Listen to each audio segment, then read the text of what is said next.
Hello everyone, my name is Mads and I use they them pronouns, and today we're gonna talk about how to clean and repair stoves.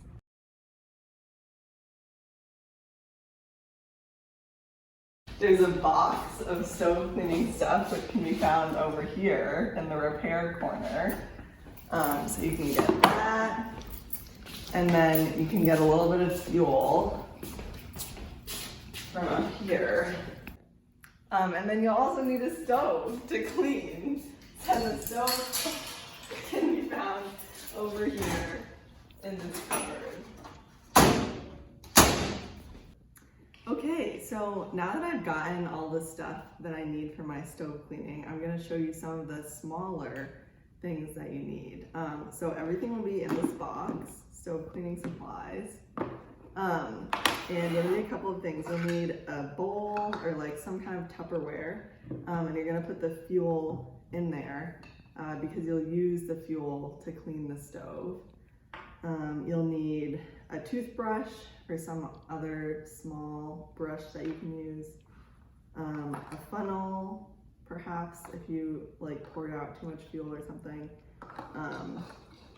You'll need a little stove multi-tool, and you'll want something to put all the parts of the stove on when you take it apart so that they don't get lost. So I usually just use a piece of cloth or something like that. And then the last thing you'll need is some pliers. So I have my pliers here. Okay, so now I'm gonna actually clean the stove. Okay. So now that I have my stove, there's a couple main things that you want to think about when you're cleaning it. The main thing that gets dirty is the jet, so I'll show you how to take that out first. Okay, so the first thing you're going to do is unscrew that fuel cup at the bottom, and then you'll take out the fuel line, which should come out pretty easily. Next, you'll unscrew the jet, which is that little piece. Set it down, and in there'll be a little shaker needle, and that's really easy to lose, so just make sure you keep track of it. Then I'm going to take out the fuel line, and you can either use pliers or you can use that tool to take out the fuel line. And this is really all you need to do to take apart the stove. There's like lots of other parts that can come apart, but just to do like a regular, not a deep clean, you can just take these bits apart. So now that I have it apart, I'm gonna pour a little bit of white gas into the bowl. Maybe, wait, this is so embarrassing. Okay, I'm gonna pour a little white gas into the thing.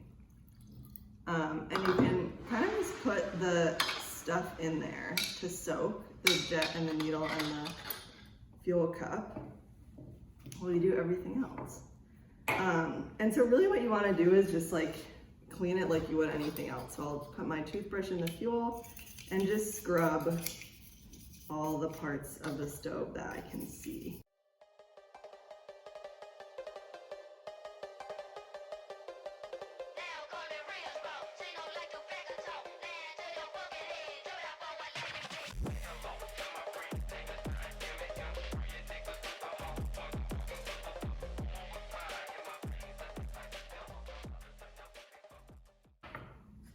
I'll put this back in. Sometimes you can just use your hand, and if it gets to a bit where it's tricky or towards the end, you can use the pliers to put it the rest of the way back in. So now you want to get your little bits that have been soaking, give those a good scrub.